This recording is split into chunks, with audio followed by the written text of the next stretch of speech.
Hello, everyone. Good day. Today, we're going to talk about the chapter 5 of our subject, Research for Managers, in which we're going to focus on data analysis and presentation. So, on this reporting, I'm just going to divide it in three separate parts. So, the first thing that we're going to talk about is data presentation, second is data analysis, and third is data interpretation.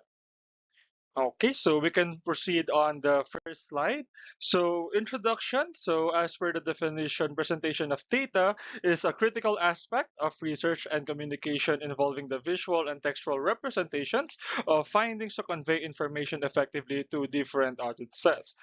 This comprehensive discussion explores various methods, principles, tools, and considerations involved presenting data research and academic context. Okay. So what this part of the study, it exhibits the data by using some methods and approaches that has gone through statistical analysis. So what that means is that with this part of information or topic, we already have an assumption that you guys are able to collate some information by doing a survey, interview, with the help of your sampling as well, in which you're just going to get its numerical value and at the same time having it presented with your general audience. So on the next slide, we're going to talk about its importance and effectiveness, and at the same time, we're going to discuss slightly about the principles as well. So we can go on the next slide.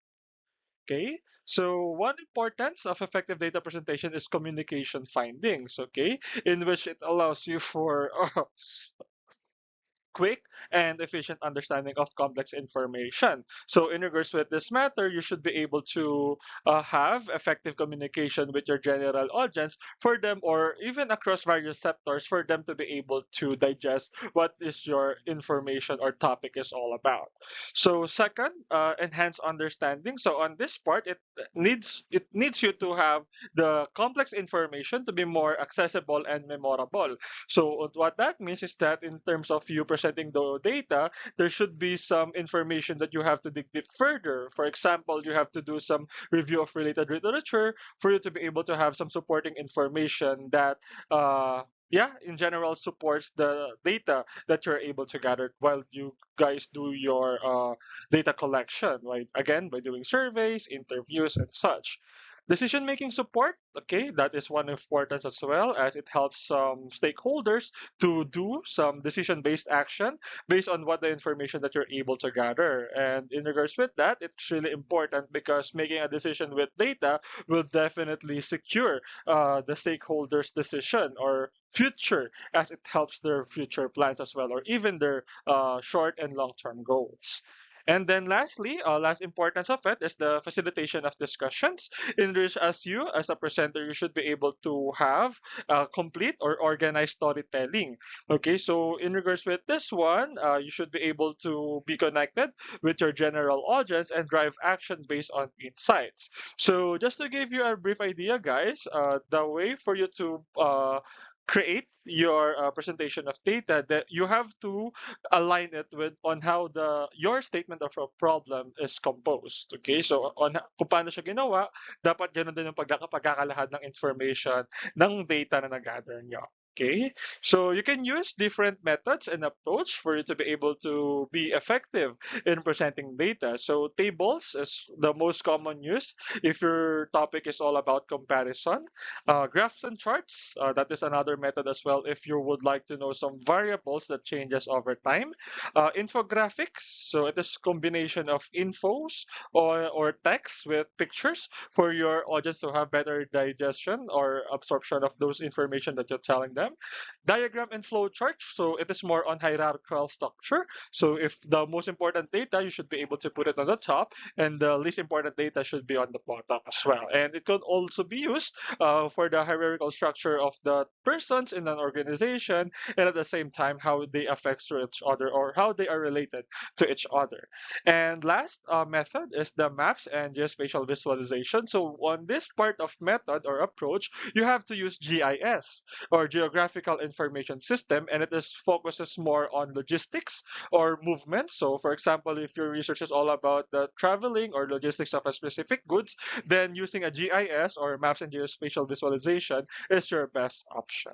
Okay, so in regards with this, as we already know the importance and methods, we have to consider some principles as well. So for you as a speaker, you should be able to be precise with the information that you're telling to your general audience, accurate and accuracy. Make sure that every information that you're going to present is related to each other, and it's your integrity as well as a researcher, providing non-biased information as well. And in regards with that, you should be able to be more mindful as well with your general audience. So if they have further question, then you have to address that for them to be able to fully understand what you are actually telling them about. Okay, so this time we can go on the analysis of data.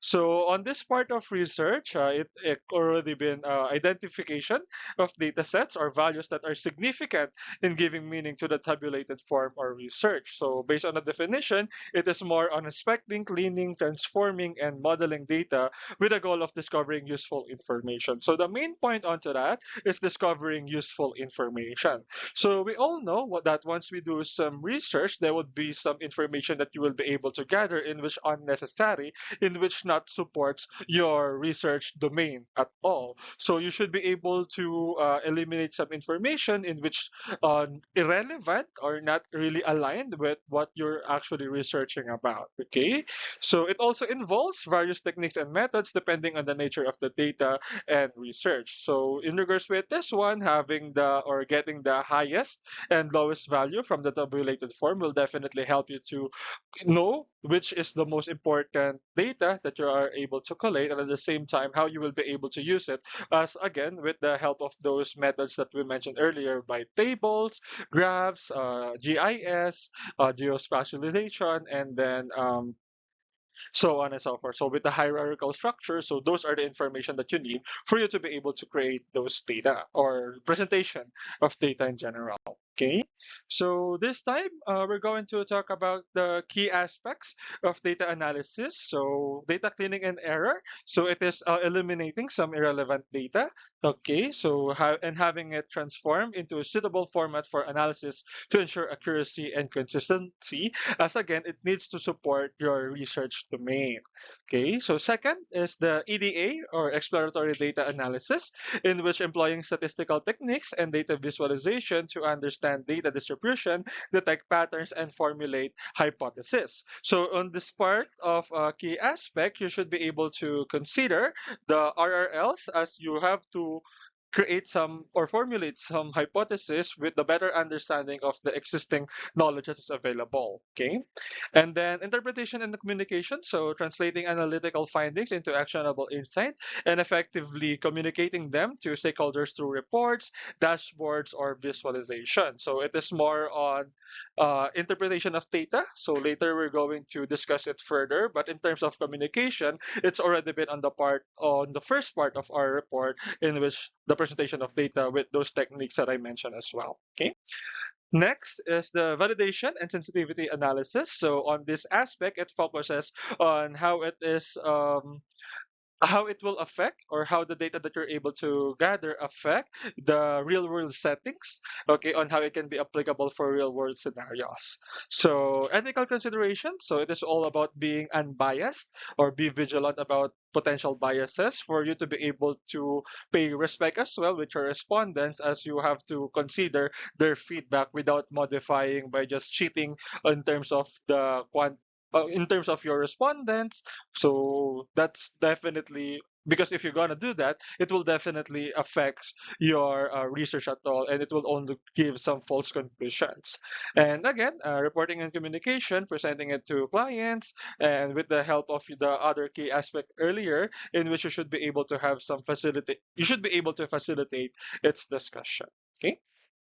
So before we go on the last part of this presentation, the third part in which we're going to talk about the interpretation of data. So as you already have some data, okay, while doing some research, and you're already able to do the or to find the significant value of those data by doing some interpretation, then we're going to do some narrative explanation about that. So we can just go ahead and proceed on the next slide. Okay, so on this part of data analysis and presentation, interpretation of data is the crucial phase in the research process. Okay, where researchers derive meaning, draw conclusions, and make inferences based on analyzed data. So this process involves synthesizing findings, exploring relationships, and addressing research questions or hypotheses. Okay, so after the data sets have been presented and analyzed, the interpretation of data presents the meaning of data sets by presenting the verbal description and significance of the chosen numeric values. So from numbers, you have to put it on words because this time it has already been the part that you're going to do some storytelling with your audience or general audience with the database information as well. Okay, so it sets to provide the readers a narrative meaning. When we say narrative, story or storytelling of the tabulated numeric values. So, lastly, this data interpretation should always be based and anchored to what the numeric value supports, avoiding unsolicited and biased inferences. So, you're just going to refer your interpretation based on the data that you're able to analyze, and just stick with that without dagdag bawas to make sure that you will be able to avoid biases as well. Because again, if you're going to those biases, or if there's some specific answer that you're looking for, or if you're just going to stick with your hypothesis, then your research will be nothing or will be irrelevant or inaccurate. Because for you to present some data, you have to consider as well of the integrity of those information that you're going to present with the help of ethical considerations as well. Okay, so this time we're going to talk about the steps in data interpretation. So first is the contextualization, right? So this step helps to validate or refine theoretical framework and conceptual models guiding the study. So with the help of the data that you're able to gather, you should be able to connect it with your theories and with your concepts for them to be able to be aligned to each other if it's really relevant to each other as well. And then pattern recognition, like the EDA, so it is more on determining patterns, regularities in the data through techniques such as EDA and statistical tests. So in regards with this matter, that's the part where you're going to do some review of related literature for you to be able to know the existing findings or knowledge available in general for you to be able to recognize those patterns, why your respondents keep providing the same answer, and how it changed its variables throughout the time. Okay, so comparison and contrast. So interpretation often includes comparing findings across different groups, time periods, conditions to highlight variation and similarities. So with this one, it definitely helps validate findings and identify novel insights. So in regards with that, it also helps finding results about against the theoretical expectation or previous research. So in regards with this, mostly it is going to be noticeable if your research or if the data that you're able to collect changed over time. Okay, so we can go on the fourth step in which the causal inference. So in some studies, researchers seek to establish causal relationship between variables. So even though data changes over time, there's still some information that correlates to each other, as what mentioned earlier, relationships between variables. So this involves considering rather factors such as temporal order, control variables, and alternative explanations to infer causality from correlation of data. So it is more on focusing on how data, even though it changes over time, relates to one another. Okay, so the fifth step is the qualitative insight, in which, by the definition, qualitative research involves interpreting textual or narrative data to uncover themes, meaning, and perspective embedded in the data. So this has already been the part where you're going to put the numerical value or the significant value into narrative form for you to be able to have your insights as well based only on the data derived value that you will be able to collect your data gathering. Okay. And the last step is the integration of quantitative and qualitative data. So it involves triangulation All right, so as it needs to consider the mixed method of research to integrates quantitative and qualitative data to provide a comprehensive understanding of complex phenomena. So in regards with this matter, again, it involves triangulation, validating findings from different data sources to enhance reliability and validity. So in regards with this one, you should be able to check some previous researchers as well, or considering other approach in doing or collecting some data to make sure that the findings is valid, or the findings of your research will be valid and robust. It's information in general. Okay, so in regards with that, we can go ahead and proceed on the techniques and approaches. So with the help of the statistical interpretation, is the thing that you have to focus, because this is the most crucial part, because this is the unaware bias happen. So again, you should be able to interpret those data based on the data itself by not doing some dagdag bawas onto that para hindi maging bias yung information na ipiprovide natin. And visualization, so with the help of charts, tables, GIS, diba? And hierarchical structures, it will definitely help your audience to have enhanced clarity and aids in communicating complex ideas or findings for your general audience as well. Okay, and then last technique is the contextual analysis, in which it already includes some social cultural, economic, or environmental factors that contextualize findings within real world settings. So again, those data should be applicable on the real world settings. Okay, and then last part of this data interpretation are the challenges in data interpretation. So first, the complexity of data. So you as a researcher, you might be overwhelmed about the data that you will be able to gather by coming those information from a lot of respondents as well. So you should be able to have those challenges in which having some complex data can be overwhelming as well. And at the same time, as you have to put it on works, this is actually, I think, the most challenge in terms of interpretation of data. Okay, cognitive biases. Okay, so on this part, you might be unintentionally interpret data through the lens of your own bias. As again, if there's some specific answer that you're actually focusing on without considering other factors, it might lead you to have some biased information in which it will have your conclusions skewed at all. All right, so we don't want that.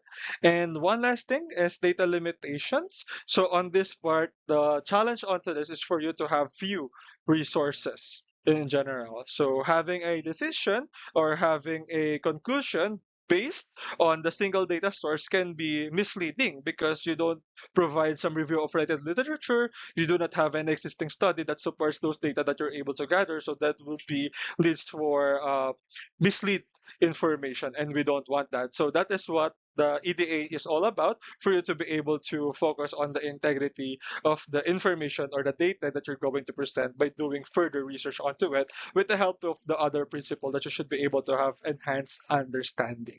Okay, so that's pretty much it about my presentation. I hope you guys have something to learn on this topic, and you should be able to know as a researcher on how you will be able to present data, analyze data by having the significant value onto it, and having the numeric value or numeric information into words by doing some interpretation. So thank you. Have a good day.